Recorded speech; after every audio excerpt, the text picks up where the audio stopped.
Updated at 4:45 p.m. Eastern Time, President Trump thanked America's farmers for their political support on Monday and unveiled a plan designed to help revive fortunes in struggling rural areas.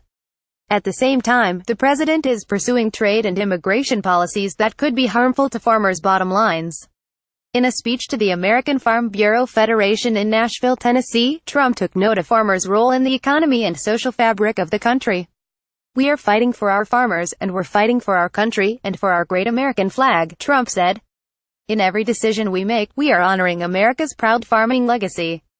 President Trump speaks at the American Farm Bureau Federation's annual convention in Nashville, Tennessee, on Monday. Jim Watson, AFP, Getty Images. It was a friendly audience. Exit polls in 2016 found Trump had broader support among rural voters than in cities and suburbs. The GOP share of the vote in rural areas was 9% higher that year than in 2008, a margin that helped propel Trump to his Electoral College victory. "Farmers are the president's people," Agriculture Secretary Sonny Perdue said in an interview with Morning Edition on Monday. "These are the people that elected the president. The president knows that. These are the people the president cares about. And he wants them to enjoy the American dream just like all the people in the cities." Farm income has suffered in recent years from sagging commodity prices. Net farm income in 2017 was up modestly from the previous year, but still only about half what it was in 2013.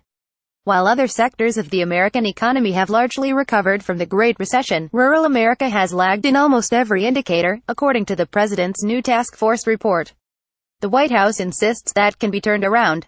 "I think what we often see communicated about rural America is that there are these isolated pockets of despair that are beyond hope or recovery," said Ray Starling, a special assistant to the president for agriculture.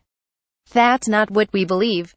The task force makes a number of recommendations, beginning with improved broadband service. According to the FCC, 39% of rural Americans lack access to high-speed internet service, compared with just 4% of people in cities.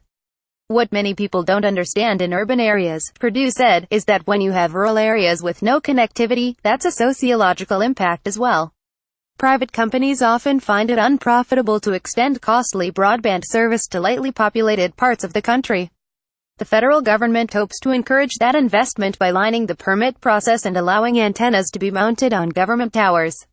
Similar suggestions were made during the Obama administration.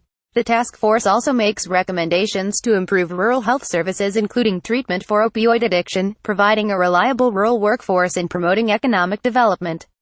Trump touted the $1.5 trillion tax cut he signed in December, which doubles the size of estates that can be passed on to heirs tax-free. "From now on, most family farms and small business owners will be spared," Trump said, "and it really is the word punishment of the deeply unfair estate tax, known as the death tax, so you can keep your farms in the family." Even with the earlier exemption of $5.5 million, fewer than 100 farms were affected by the estate tax each year. Trump also highlighted his efforts to curtail regulation. "As we put money back in the pockets of all Americans, including our farmers and ranchers, we are also putting an end to the regulatory assault on your way of life," he said. With some exceptions, farmers have generally applauded the administration's moves to curb regulation. But they worry about the crackdown on illegal immigration, since many farm workers are undocumented. And farmers are deeply at odds with the administration's trade policies. The Farm Bureau was counting on a big Asia-Pacific trade deal to boost exports to Japan and other markets. But Trump withdrew from that agreement in one of his first acts as president. He has also threatened to scrap the North American Free Trade Agreement. In Monday's speech, Trump said, "On NAFTA, I am working very hard to get a better deal for our country and for our farmers and for our manufacturers. It's under negotiation as we speak." Perdue reportedly helped persuade the president not to cancel NAFTA back in April by showing Trump a map of states that would be hardest hit.